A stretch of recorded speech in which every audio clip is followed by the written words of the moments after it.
Good. Trespassing yan, no? Afternoon, tol. Anong nangyari sa'yo? Ano nangyari sa'yo?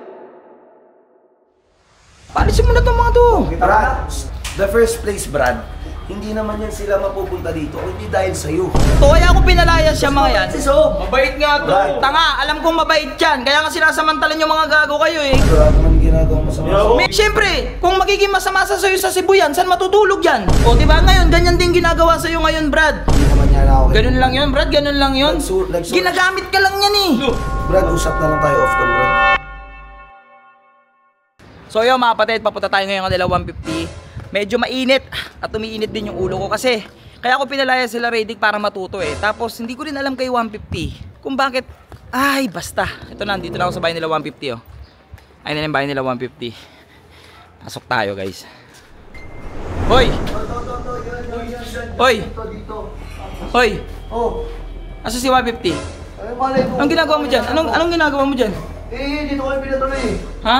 Dito ko yung pinatuloy. Ba't tinutusan mo yung mga nagtatrabaho? Uy, di inuutusan ito kung ano nakikita mo. Oo. Tumutulong na nga kami dito. Ha? Kami. Tumutulong, kitang-kita ka na, nagtuturo ka, Kuya, inutusan ka na ito, kuya? Tutusan naman yan eh. Oo. Ang kapal ng mukha nito, ang kakapal ng mukha ninyo. Bakit siya pinapasaura naman sila? Ikaw nga ginagawa Isa ka pa. bahay dito eh. Isa ka pa. O, tignan mo, prank lang yung akin. Tignan mo, ang ganda na niya, no? Ay, kinumpal. Yung elevator eh, ano mo agad? Uy, bakit dito ka? Ano nandito? Asa si 150? Oo. Ha? Asa si 150? Trespassing yan. Ano trespassing? Anong Anong gusto mo, Lucio? Nalalayas-layas mo kami tapos ganyan? Asa si 150? Wala ka rin namin. Si 150 po, nasa po si 150? Walang tao. Walang tao, imposible. Nag-ano dito eh. Alam mo, kupal ka. Kupal ka. Asa si 150? Uy! Trespassing ka. Anong trespassing? Hoy! Pili-pamilya ka. Best friend! Best friend! May ano dito oh, pumasok dito. Anong best friend? Best friend ko yun, Anong best friend? Kailan mo ba naging best friend yun? Matagal na. So, may trespasser dito. Anong trespasser? Uy, Brad. Brad! Uy. Uy! Good. Trespassing yan, no? Afternoon, tol. Anong nangyari sa'yo? Ano nangyari sa'yo? Sa'yo, ano nangyari sa'yo? Hindi, sa'yo. Ba't pinatuloy mo yung mga yan dito? Grupo, di ba? Oo. Tapos pupunta ka dito. Brad. Pinalayas kami yan, no? Paalisin mo na itong mga to.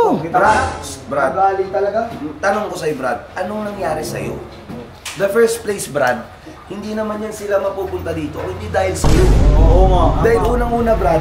Ako ba may kasalanan, Brad? Hindi, Brad. Hindi mo kasalanan, Brad. Ang sinasabi ko, Brad, hindi mo kasalanan, Brad. Pero ang sinasabi ko lang, the first place, kung ba't nabuo yung ganggang dahil sa'yo. Oo nga. Ngayon, bakit mo sila iniiwan, Brad? Hindi, Brad, hindi. Wala nang ganggang eh. Wala nang ganggang. Oh, wala nang ganggang. Brad, isipin mo to, Brad. Sino po mo talaga ng ganggang? Sino? Ikaw. Oh. Oh, ikaw yung boss. Ikaw Hindi, iniiba mo yung usapang, Brad eh. Ang topic ko lang dito, ba't mo pinatuloy itong mga to? Kaya ako pinalayas siya mga yan. Si Sob. Mabait nga to. Tanga, alam kong mabait yan. Kaya nga sinasamantalan yung mga gago kayo eh. Ikaw lalo ka na eh. Di ba? Paano kayo matututo? Brad, ang inaano ko lang, Brad, kasi si Radic, nung nandun kami sa Cebu, going back sa Cebu, may naitulong siya sa akin. Oo nga. May naano siya sa akin, naging mabait naman siya sa akin. Hindi naman niya na ako. Ganun lang yun, Brad. Ganun lang yun. Ginagamit ka lang yan eh. Siyempre, kung magiging masama sa sa'yo sa Cebu yan, saan matutulog yan? O, di ba ngayon, ganyan din ginagawa sa'yo ngayon, Brad. O, di ba, kung hindi siya magiging mabait sa'yo, o saan matutulog yan? O, di ba, saan matutulog yung mga yan? Brad, kagabi nga, pinatulog ko dyan sa labas, sa tapat. O, dapat palabasin mo na yung mga yan. Tanga na, Brad. Brainwash ka niya. Ako ang tunay mong kaibigan. Oh. Wala kang ibang kaibigan dito, ako kaibigan mo. Ito, hindi mo kaibigan niya Gusto mga... mo ikaw lang kaibigan na ito? O, bakit? Selfish mo naman. O, titanungin mo yung mga viewers kung totoo yung sinasabi mo, kung totoo yung sinasabi mo, tanungin mo yung mga viewers. So, sabihin mo, magsalita ka o ano? Ayoko salita, bakit? Wala ka para ipaglaban.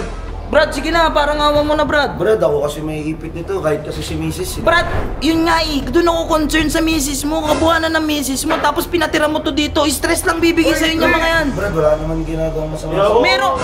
Iso ka eh, doon ka lang. Isa ka pa, dahil sir, nagalit mga tao sa akin. Ako naman. O, bakit? O, tingnan mo. Lumabas Lumabas kayo dyan. Ano, chill lang kayo.